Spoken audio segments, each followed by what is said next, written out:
Hello, it's Marcus here from Newbie Nutrition. I wanted to make this quick video because I've been interested recently in what some of the longer term impacts of coronavirus might be, particularly on stuff like bigger, longer term global issues like climate change. And I'm also interested at a time like this in what we can control. So first of all, on the potential impact on climate change, there is a potential for coronavirus to potentially distract and shuffle resources and political will away from bigger issues like climate change. Obviously, understandably, people will be focused on dealing with the short-term problem, flattening the curve where they can, washing their hands, looking after loved ones. Of course, that is the priority, so everybody should be doing that. However, from a longer-term point of view, there is a danger that these crises can distract from the longer-term global issues such as climate change. So if you look at the example, for example, of terrorism is something that is designed to create theatre, to create fear, and to divert political will and political attention towards these kind of acts of political violence and potentially away from longer term issues like healthcare or dealing with technological disruption or improving climate change. Obviously, COVID-19 is not terrorism, it's not doing this by design, it's not a biological weapon, despite what some people on the internet might think, but it does have the same distracting potential. It can potentially distract people from these longer term issues. So there's a potential, for example, that after coronavirus has finished, that the economy will be kind of the priority, recovering the economy will be the priority for nation states, and that might shuffle attention away from climate change, for example.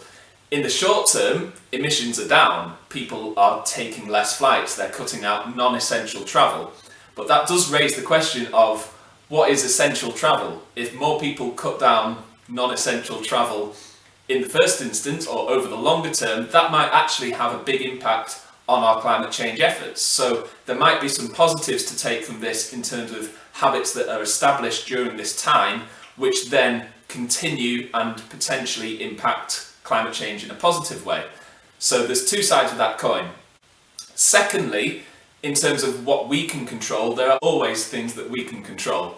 There are always things that we can do that are within our control to deal with some of these issues. So in terms of climate change, for example, we can cut down that non-essential travel. There are things with our diet that we can do to reduce our impact on the planet, and that's what the Healthy Planet Project is about.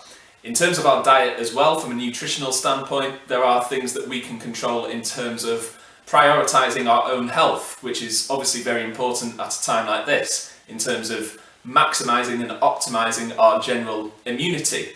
So at a time like this as well, it's obviously important to prioritise kind of health and also kind of long shelf lives if we're going to be in self-isolation for a period of time. So the things that we should probably prioritise are cheap, long life sources of protein.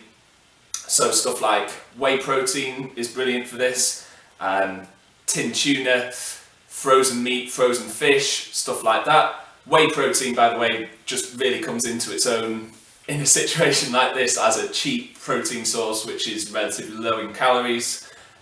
So yeah, brilliant for optimising our health. Protein is very important for our immune function.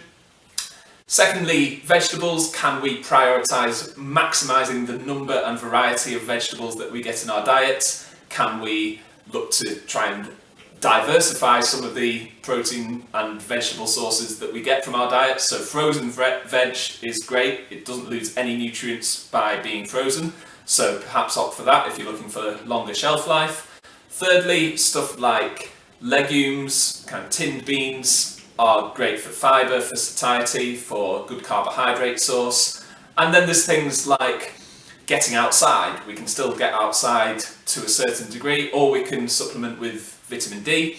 We can still prioritise our sleep. We can get 7 to 9 hours of sleep per night. So those are all things that are within our control, and that's always what I'm focused on. We don't control what happens, we control our response to it. So those are some things that you can do with your diet to optimize your health in the short term and optimize your health in the longer term as well.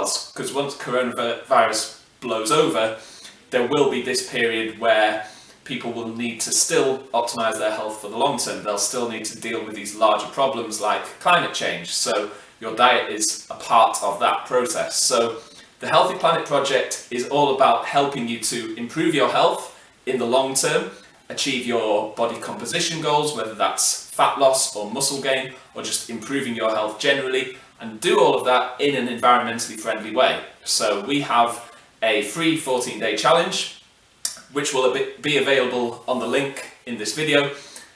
So click the link below, join that. Also, click the like button, click the share button, click the subscribe button. Spread the word about the Healthy Planet Project to somebody that you think might find it interesting. It's all about helping you to improve your health and do all of that in an environmentally friendly way. So click the like button, click the share button, click the subscribe button, and I'll speak to you soon.